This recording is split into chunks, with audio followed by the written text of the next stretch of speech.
Ah, yes, the bane of every YouTube presenter. Uh, we've got a mowing machine across the way, so if you hear that, that's what that is. I don't feel like going downstairs to do this. So, this is my latest book haul from Goodwill. And to be honest, I needed this book haul like I needed a new fundament right about here, but screw it. The title of this got me right away, Final Girls by Riley Sager. A final girl in horror movie parlance is the last surviving female that survives the mass slaughter that picks off her friends or colleagues or whatever in any given horror movie.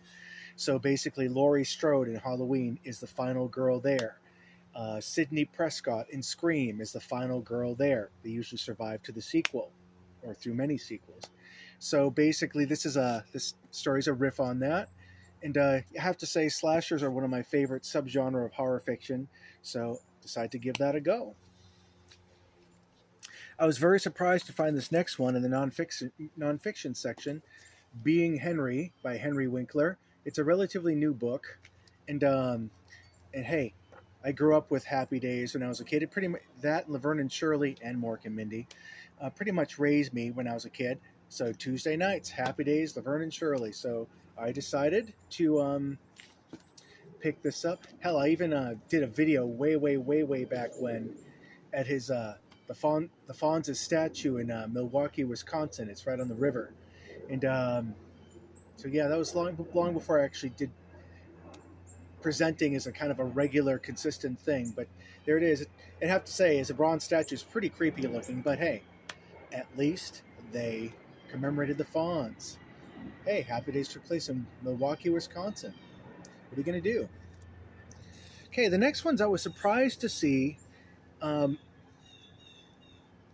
this is my hometown of Manchester, New Hampshire. The Union Leader, our local venerable newspaper. Uh, you're probably familiar with the name if you keep track with politics. First in the nation, the Union Leader used to confer their approval or disapproval of said candidates. They were conservative, so they normally backed Republicans way back. But I don't know their political history so much. But they did produce these 3 volumes of this, and this is basically not now. I know my storage space is running out. So basically, they produced this, and it's a nice. I don't know. It's a nice little overview from the 50s. What is it? The 50s, let's see, 40s, 1940s, 50s, and 60s of my hometown. I already have these downstairs, and they went for the time $39.95 a piece, and I bought them happily because I'm very proud of my hometown. Oh look, here's Elm Street. There's Elm Street back in what was it, 1950? That's near Hollis Street. Late 50s. And the scene, except for the cars, looks pretty much the same now, to be honest. And on that same note, the third and final volume of this was Volume 3, Manchester Memories. This is when I entered the continuity. I'll try to pick out some stuff here that I used to remember way back when. Oh, yes!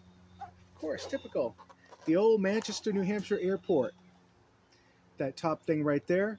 It was like a little commuter shoebox airline type thing. Only regional jets, RJs, went in and out of it. I commuted from there to Boston a few times back in the day. That scene pretty much remains the same. I actually just hopped on that the other day to do some grocery shopping. But I see if I can find the suckers for you. The suckers in front of the New Hampshire Plaza, now deemed the Bradley Sullivan Plaza, because now Bradley Sullivan owns it. And, oh yeah, a shot of Manchester Mills up there. A very big part of Manchester. I don't know how much time I have on this thing, so I want to go as quickly as possible. Let's see. Oh, yeah, there it is. New Hampshire Plaza right there. Used to be a Bank East right there. Very 80s. Where are the flying suckers, though? In front of the New Hampshire Plaza. Oh, here we go. There we go. Back in the late 70s and early 80s, we had these wind catchers right there. And they used to spin around according to the wind. But they were, I don't know, there was some sort of corporate moving sculpture type of thing, and they were like a major. They were a standout back then. So of course I remember it well. Anything else here before I move on? Oh yes, I'll give you this. The Amoskeag Bridge that connected the Elm Street with the West Side, the Francophone West Side. It got taken down in, I want to say, 1994, much to my chagrin. This still appears in local postcards of my hometown. Well, if you were so proud of it, then why did you rip it down? Yeah, they could have kept that to frame the new bridge that went on there, but whatever. This next thing I debated about getting. It's called the Post Secret. Post Secret. This was a project back about 10, 15 years ago where people would send in, they said, post a secret on a postcard anonymously, and we'll have real world exhibitions on it. And some of these are pretty stark. And I remember seeing this book and wanting to get it at the time, but it was kind of expensive. But some of these are really, really stark and depressing. And just trying to find a decent one here. They've since archived it online, postsecret.com. I hated my childhood, for example. But yeah, this is to commemorate it. Oh, here's a nice nice one for you. But yeah, I was fascinated with this because I'm a correspondent myself. I send a lot of mail and postcards and letters and etc. So this kind of fascinated me, and it's just amazing how what people would admit, knowing that that strangers would read it and no one would know who they were. Well, here's one. I tell people that I don't believe in God when really I just refuse to worship a God that would let my grandfather hurt me like he did. Stuff like that. So, like I said, do I really need this? Do I really need this? But of course, the price always wins you over. And so I picked it up. Like I need more books. But yeah, it's a nice little timestamp. If you check the 37 cents, I don't know when that postage was due. That postage was valid.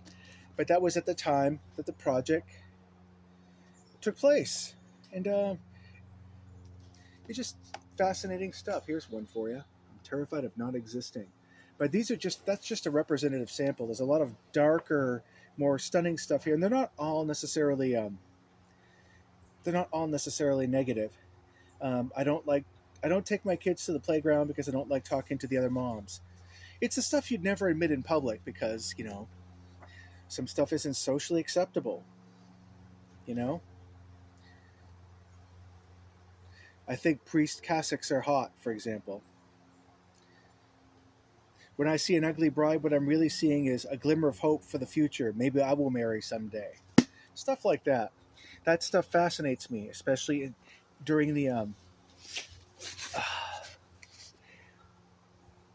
under the medium of a postal, of postal stuff, postcards. That's the medium. But now you can go online to postsecret.com, postsecrets.com, and I'll put the link in there if you want to see their different exhibitions that they've held over the years.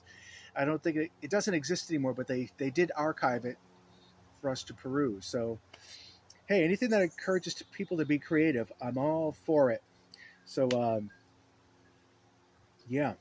Anyway, just wanted to share that with you. Happy reading, and after this next book I read about World War II, I'm going on to horror reading because it's that time of the season. À la prochaine. Take care.